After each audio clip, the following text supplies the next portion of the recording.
Welcome to my love story और new story का शुरुआत है आपका एक पार्ट है। तो थोड़ी चलिए स्टोरी को शुरू करते हैं। देखिए, अगर हमारा चीज़ किसी के पास रह जाए तो हमें कितनी बड़ी मुसीबत टाइप्स फील होती है ना, कि भाई वो हमारे पास रह गया है, या फिर वो जिसके पास रहा उसका चीज़ मेरे पास रह गया। अगर बॉडी एक्सचेंज हो जाए, मतलब सोल एक्सचेंज हो जाए, तो क्या से क्या बवंडर होगा ना लाइफ में। ऐसा ही कुछ हुआ है विंग और वांग जी के साथ। चाइना के एक टाउन में एक घर में मैडम ने चिल्ला रही थी, वही शान तुम उठ रहे हो कि नहीं, तुम्हारी वजह से यहाँ ली जाऊँगी, हमेशा लेट होते हैं, उठ रहे हो कि नहीं। तो ना थोड़ी देर मैम, अब फिर तो सुबह हुई है ना। तो मैडम ने हाँ तुम्हारी अभी रात हुई है, सुबह नहीं। तुम्हारी की आदत कब छुटेगी हुई। इन्होंने छूट जाएंगी पर अभी सोने दीजिए। ये कहीं बस फिर सो गया। तो जियांग चंग ने कहा मॉम ऐसे नहीं उठेगा। तो मैडम ने कहा ठीक है तुम जानो और तुम्हारे भाई जाने, पर कॉलेज के लिए लेट हो रहे हो, अब जल्दी से उठ जाओ। हुइंग से 2 साल बड़ा जंग किंग है और जियांग से 1 साल बड़ी यानली है। तो यानली ने कहा ये उठा। तो जियांग ने कहा इसे उठाने के लिए मेरे पास और एक तरीका है इसे। तो यानली ने कहा बिल्कुल नहीं जानता, तुम हर बार ऐसा कर रहे हो। तो जियांग ने और कोई तरीका है। तो जियांग ने एक मग में पानी लेके आया और बोला हुइंग उठ रहे हो कि नहीं। तो हुइंग ने अगर तुमने इस बार मेरे ऊपर पानी डाला जियांग, मैं बता दूँगी वंगिंग को कि तुम मुझसे प्यार करते हो। ये सुनने के बाद जियांग का गुस्सा बहुत हो गया, ज़्यादा ही बढ़ गया, और उसने पानी की जग को नीचे रख दिया। तो विंग स्माइल करके वहीं पे सो गया। तो जियांग ने नेक्स्ट वर्क किया और विंग के कानों के पास जाके बोला विंग अगर तुम अभी नहीं उठे, मैं शाम को तुम्हारे लिए प्यारी से एक कुत्तिया लेकर आऊँगा। मेरा मतलब एक पपी, समझ रही हो ना विंग, वो भी फीमेल वाली। ये सुनने के बाद मैं उठ गया, मैं अभी 2 मिनट में रेडी होकर नीचे आ रहा हूँ, चलो नाश्ता करते। ये सुन के यानली और जंगचंग बहुत ज़्यादा हंसी आई, क्योंकि उनके बचपन में उनको एक प्यारे से क्यूट से फीमेल डॉग ने काट दिया था। तो तब से लेके अब तक विंग को फीमेल डॉग से प्रॉब्लम है। उसे इतना डर लगता है कि अगर वो पता चल जाए कि उस रास्ते में डॉग है, मेल हो या फीमेल, वो उस रास्ते में जाना ही बंद कर देता है। आज रिजल्ट विंग है। तो विंग नीचे रेडी हो गया और मैंने कहा ये बिना बाल धोए आ गया है, क्या तुमने इस बार पानी नहीं डाला। तो जंग जी ने नहीं मॉम इस बार ये बच गया। तो जंग मैंने कहा यू क्यों पीछे पड़ते रहते हो उसके। तो मैंने कहा तुम्हें लगता है ये पीछे पड़ने के लायक है, कितना नालायक है ये। तो इन्हें मॉम टेंशन मत लीजिए एक दिन। तो जंग ने वो एक दिन का भी नहीं, नाश्ता करो कॉलेज के लिए लेट हो रहा है। तो जंग को भी हंसी आ गई यार लेने का। आचिंग उनको परेशान करना बंद करो। उसके बाद अंसारी ने नाश्ता किया। यहाँ पे दूसरी ओर गुस्सुलैंड में एक चाइना के मेन टाउन में कोई अपने डेली रूटीन के साथ उठता है और टेबल पे बैठा हुआ है। उसके बाद जल्दी जल्दी मैडम लाइन आती है। उसके बाद लाइन को रेड और लाइन से चलाते हैं और मैडम लाइन आके बैठने के बाद बोलती है हाँ तो लाइन को रेड कर I am proud of my son, तुम वक्त से पहले आ जाते हो। तो वहाँ की कुछ नहीं कहता, लाइन से चला ये कुछ ज़्यादा ही पंक्चुअल है अपने टाइम को लेकर। तो मैडम नानी ने कहा हाँ होगा क्यों नहीं, लान फैमिली का खून जो है। तुम्हारे पापा को तो मैंने 1 घंटा लेट कराता हूँ, वो भी मेरे कारण अभी आदत डली शादी के बाद, वरना मुझसे कोई पूछो जब डेट कर रहा था इस पंक्चुअलिटी की वजह से कितनी बार लेक्चर सुन सकती हूँ। तो लड़का ने कहा रानी बच्चे हैं। तो मैडम ने कहा हाँ बच्चे समझदार है इसीलिए बोल रही हूँ। तो लाइन से जान मुस्कुराने लगे। उसके बाद उन्होंने ब्रेकफास्ट किया और वांगिना मेरा इंपॉर्टेंट मीटिंग है मैं चल रहा हूँ। ये कि वो एक कोल्ड फेस के साथ बस चलाए। तो मैडम ने कहा पता नहीं ये गधा, ये उल्लू का पत्थर मेरा ही बेटा है, मेरे ऊपर क्यों नहीं गया। तो लाइन करने का वो मेरे पापा के ऊपर गया। तो मैडम ने कहा इसी वजह से इतना खुश हटे। तो लाइन करने ने कहा क्या कहा लानी ने कहा जो कहा सही कहा, तुम्हारी मॉम को भी पता है वो खुश हटे। तो लाइन करे चुप हो गए क्योंकि ये बच्चा सच है थे कि उनके मॉम उनके हस्बैंड के सामने ही उसे घुसट बुला देते थे। लाइन से जाने का ठीक है आप लोग अपनी मस्ती सारी करें मैं तो चला। अपनी ऑफिस को मुआयना करने के लिए। तो लाइन को रहने का, तुम तो ऑफिस मुआयने के लिए जा रहे हो, पर तुम एक प्रोफेसर हो लाइन स्टूडेंट, और क्या करूँ, मुझे इस बिजनेस में नहीं इंटरेस्ट था। तो लाइन ने कहा, तो तुम्हें यहीं के आसपास किसी यूनिवर्सिटी में अपनी प्रोफेसरी छाड़नी थी ना। लाइन टीचर ने कहा, हाँ ये हो सकता था, पर यहाँ की यूनिवर्सिटी ने मुझे ये कह के मना कर दिया कि मैं लाइन फैमिली का बड़ा बेटा हूँ। तो एक दिल्ली लुक के साथ बोला। तो लाइन ने, मैंने कुछ नहीं किया था। तो लाइन को ने कहा, मैंने भी नहीं कुछ किया था। तो लाइन टीचर ने कहा, मुझसे झूठ मत बोलिए, भांजे ने बता दिया था, इसी वजह से मुझे टीचिंग ग्राउंड जाना पड़ा आपकी वजह से। ये सुनिए लाइन को ने कहा, हाँ उस ब्रांच के कॉलेज में थोड़ी प्रॉब्लम थी, हमें वहाँ पे तुम्हें भेजना था, पर फ्रेंड्स जो है ठीक है मैं जा रहा हूँ। और ऐसा तो ऑफिस रेडी भी हो गया होगा। इसके बाद लांसीचन वहाँ से चला गया, क्योंकि लांसीचन टीचिंग ग्राउंड जहाँ पे यानली, यांगचन और रुइंग जिस यूनिवर्सिटी में अपनी ग्रेजुएशन कंप्लीट कर रहे थे, वहीं पे लांसीचन की न्यू एंट्री होने वाली थी। हाँ 2 या 3 महीनों से वहाँ पे ये बातें चल रही थी कि कोई नए प्रोफेसर आने वाले, पर वो लांसीचन ये बात किसी को नहीं पता थी। फिर तो लांसीचन वहाँ भी जाने वाले थे। यहाँ पे भांजी ऑफिस में चिल्ला रहा था, ये काम ये ठीक से नहीं हो रहा है, ये फाइल्स यहाँ पे जाइए सही से नहीं है, ये मीटिंग्स क्यों अरेंज नहीं है। तभी वेनिंग के जो बड़े भाई मतलब साओ जिनचैन थे, उसने कहा, हाँ कहा वांगजी शांत बैठो। तो वांगजी ने कहा, क्या बैठो साओ जिनचैन, पता है ना काम सही से होना चाहिए। तो स्वयं पीछे से आते बोला, हाँ हाँ तुम्हारे एथिक्स, तुम्हारी पंक्चुअलिटी ठीक है, किसी दिन ऐसा हुआ तुम्हारी एथिक और पंक्चुअलिटी की वजह से तो इतने बड़े लाइफ के खान में पड़ने वाले हो, सोच बोलना मत। तो वांगजी ने कहा, जो पंक्चुअलिटी और डिसिप्लिन के साथ और एथिक के साथ रहते उनके साथ कभी बुरा नहीं होता स्वयं। तो ये सुनने के बाद स्वयं ने कहा, वाह लान भांजी कितने वर्ड एक साथ बोल कर। तो भांजी ने कहा, तुम यहाँ पे क्यों आए हो। तो स्वयं ने कहा, अपने प्यारे से हस्बैंड से मिलने आए हो, बोलो मत, वो 1 मंथ प्रेगनेंट है, उसे परेशान मत करो। तो भांजी ने कहा, मैं साउथ इंडियन को परेशान नहीं कर रहा हूँ, पूछ लो। उसके बाद वो अपने काम पे लगे। तो साउथ इंडियन ने कहा, स्वयं क्यों आया। तो स्वयं ने कहा, तुम्हें पता है विनिंग और रैंकिंग कॉलेज चले गए अपनी डोम में रहने के लिए, क्योंकि यहाँ से बहुत दूर हो रहा था। तो वहाँ जा ऐसे दिल्ली लोग के साथ क्या बोलो, उनके लिए वो यूनिवर्सिटी अच्छा भी है और वहाँ पे गगा भी है उनके केयर करने के लिए। तो स्वयं ने कहा, तुम्हारे ओवर प्रोटेक्टिव रूल्स, किसी दिन ऐसा होगा तुम्हारे लाइफ में कोई ऐसा आएगा जिसे तुम प्रोटेक्ट करना चाहोगे पर नहीं कर पाओगे। तो साउथ इंडियन ने कहा, स्वयं ऐसा मत बोलो। तो स्वयं ने, अरे मैं वैसे नहीं बोल रहा हूँ, मैं बोल रहा हूँ कि ऐसा कथा स्टूपिड मिला जो खुद को भी प्रोटेक्ट करना जानता है और इसकी प्रोटेक्शन ना ले। तो वांगजी ने कहा, शट अप, मुझे शादी वादी में कोई इंटरेस्ट नहीं है, तुम्हें पता है। तो स्वयं ने कहा, एक बार मिल जाए मैं तुम्हें उसे अच्छे से गले में बैठाऊँगा। तो वांगजी ने बोला और कहा, वैसे विंकिंग और वेनिंग को अपनी स्टडी दूर रहकर ही करनी चाहिए, फैमिली के पास रहेंगे तो स्टडी से ज़्यादा मस्ती होगी।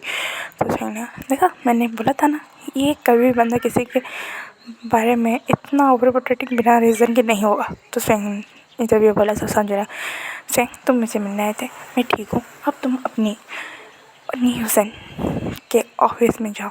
न्यू हुसैन अकेला सारा काम नहीं संभाल पाएगा, तुम्हें पता है ना। तो क्योंकि वो अभी कॉलेज के फाइनल ईयर में है। तो ये सुनने के बाद फर्स्ट ईयर में ही तुम्हें याद है ना नियम मुझे काका ने हमसे क्या कहा था। ये सुनने के बाद स्वयं आया बॉस ये कहिए वो वहाँ से चला गया था।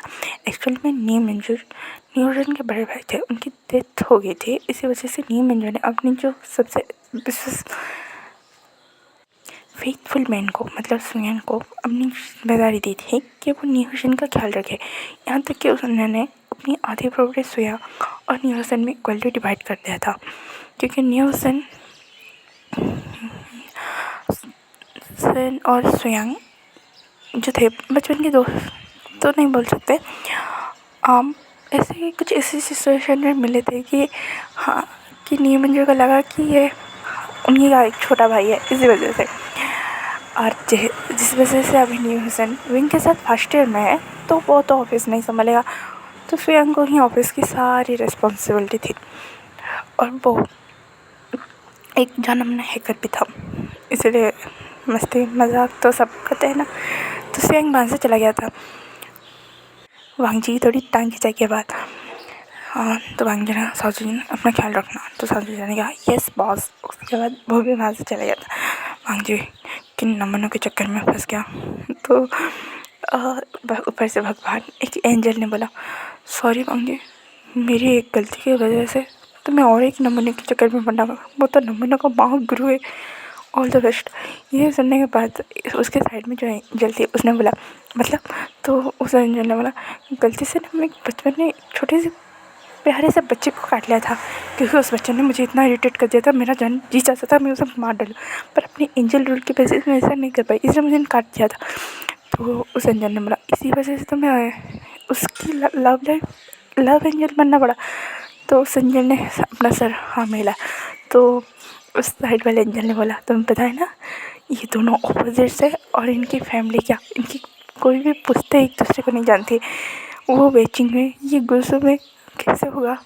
तो उस एंजल ने कहा मैं यहाँ पे मैजिक यूज़ करने वाला हूँ। ये सुनने के बाद उस एंजल ने कहा बिल्कुल मत करना, तुम्हारी मैजिक के चक्कर में क्या क्या होता है पता है ना। तो उस जो विंग और वांगी का लव एंजल था उसने बोला इस बार तो बहुत बड़ा कांड होने वाला है। तो उस एंजल ने क्या करने वाले सोल एक्सचेंज विथ बॉडी। ये सुनने के बाद वो एंजल ठाक से नीचे गिरे। तो उस एंजल ने उसे पकड़ते हुए बोला देखो तुम मेरी अच्छी बेस्ट फ्रेंड हो ना, मान के जाओ। तो उस बेस्ट फ्रेंड ने कहा इसी वजह से तुमने मुझे यहाँ पे बुलाया। तो वो एंजल ने प्यारी से आंखें करते हुए बोला हाँ इसी वजह। तो अब क्या, तो लव एंजल ने बोला कुछ नहीं, बस एक मुहूर्त, सटीक मुहूर्त का इंतज़ार करना है, मतलब एक समय का, एक टाइम का। तो वो एंजल ने बोला अब वो टाइम कब है। तो उस एंजल ने अपने उंगलियों को इशारा करते हुए देखा। तो उस एंजल ने 2 साल। तो उसने नाम से लिखा 2 महीने 2 दिन।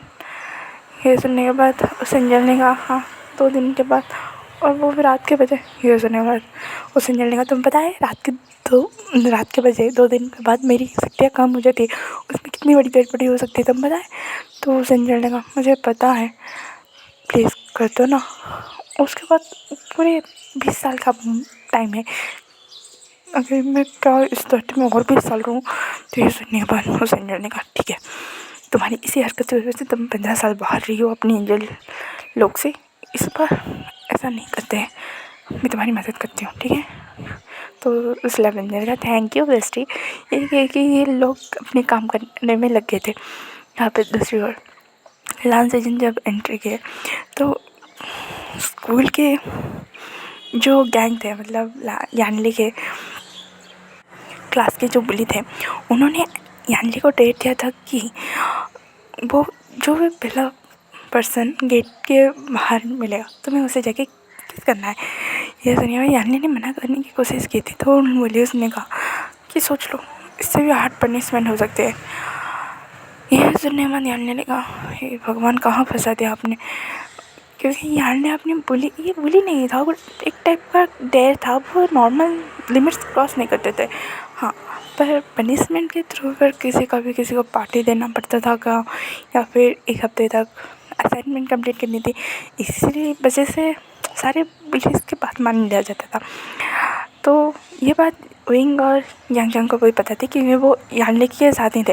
तो विंग ने कहा चीज़ें संभाल के रहना, कहीं कोई बूढ़ा ना आ जाए। तो ये सुनने के बाद कहा यानली ने क्या कहा तुमने। तो जंगजना उस गधे ने ये कहा कि आप किसी बुढ़े को किस मत कर देना। तो यानली ने जंगचंग और इनको कान मर दिया आसन आचिंग मैं तुम्हारी कॉलेज में सीनियर हूँ, संभाल के बात करो। तो जंगचंग ने कहा ठीक है मैं जा रहा हूँ सीनियर, ये कह के वो वहाँ से भाग गया। और विंग भी कहा सीजे जाने दो ना। तो यानली आशान के बच्चे जाओ यहाँ से, मुझे बात मत करना, बाद में तुम्हें मॉम से डांट खिलाती हूँ। ये कहिए विंग ने कहा हाँ हाँ खिला लेना, पहले किस कर लेना। ये कहिए वो भी वहाँ से निकल गया था। और यहाँ पे डोम में रैंकिंग और रैंकिंग का पहला दिन था। उन्होंने फेसबुक के थ्रू विंग के साथ दोस्ती की थी, तो रनिंग ने न्यूजन का साथ दोस्ती की थी। उन्हें उसी थ्रू के चलते पता चला था कि ये कॉलेज कैसा है, और उन्होंने डोम में अपना सामान रखते ही विंग को ढूंढना शुरू किया था, विंग और न्यूशन को। और दोनों इन चारों मिल भी गए थे। और ये मिलने के बाद विंग ने कहा, हाय तुम कितने प्यारे हो। तो विंग ने कहा सॉरी। तो न्यूशन ने कहा विंग बिहेव। तो रैंकिंग ने कहा यहाँ पे कुछ खिचड़ी पकड़े जो मुझे पता नहीं। तो विंग ने कहा हाँ हाँ तो मैं बताता हूँ। ये कह के वेंकी को उसके साथ ले गया और वेंकी को कहा तुम पता है तुम्हारी प्यारे से भाई के बारे में। तो वेंकी कहा हाँ हाँ वो एक साई नेचर का पर्सन है और उसे एक नी नाम के व्यक्ति से प्यार है। ये सुनने बाद ने कहा और तुम्हें कोई डाउट नहीं हुआ कि वो न्यू हुसैन ने इतने प्यार से क्यों बात कर रहा था। तो वेंकी ने अच्छा ये वो न्यू हुसैन है। तो वेंकी ने हाँ मेरी माँ ये वही न्यू हुसैन है। तुम तो चले गए आफ्टर हाई स्कूल कॉलेज के बाद, after high school college foreign study के चलिए अब आई हो यहाँ पे ग्रेजुएट होने। तो वेंकी ने फैमिली इमरजेंसी थी इसी वजह से। तो वेंकी ने अच्छा अच्छा ठीक है। एक कहने के बाद यहाँ पे गेट के पार्किंग लॉट में एक कार पार्क हुआ। ये देख के यार्ली का दिल धक धक धक धक वो प्रे करी थी बस कोई लफड़ा ना हो, कॉलेज का लास्ट ईयर है जैसे तैसे निकल जाए।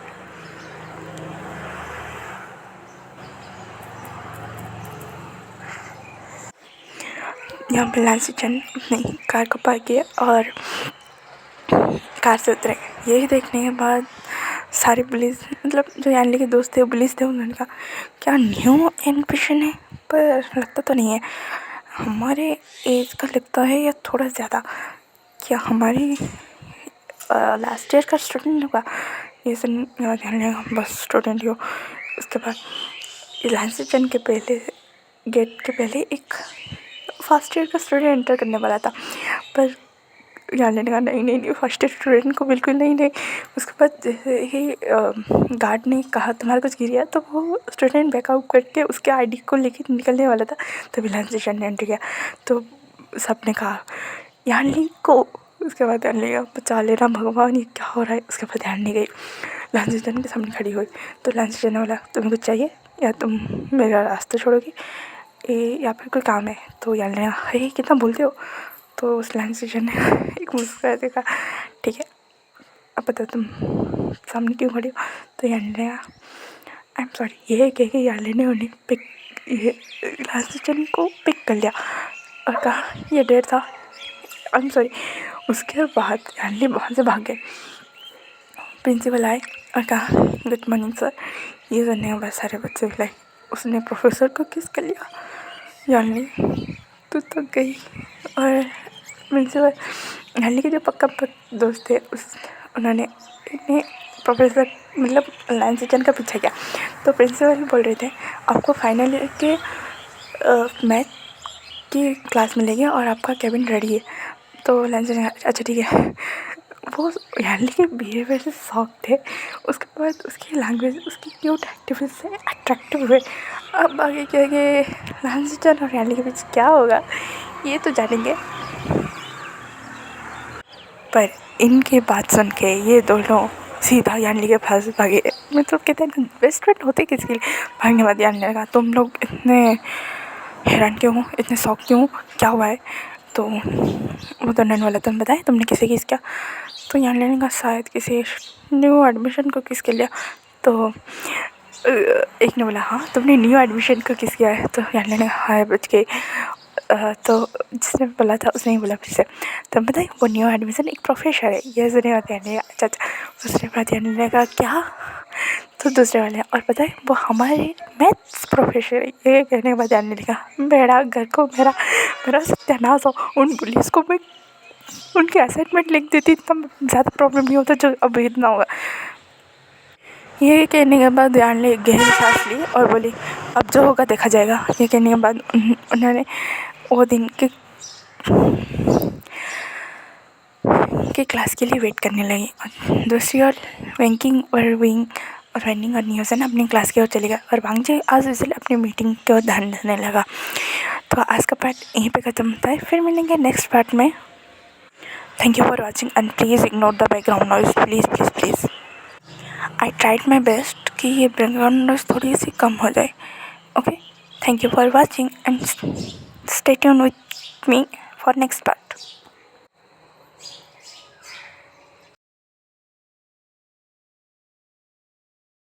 Thanks for watching.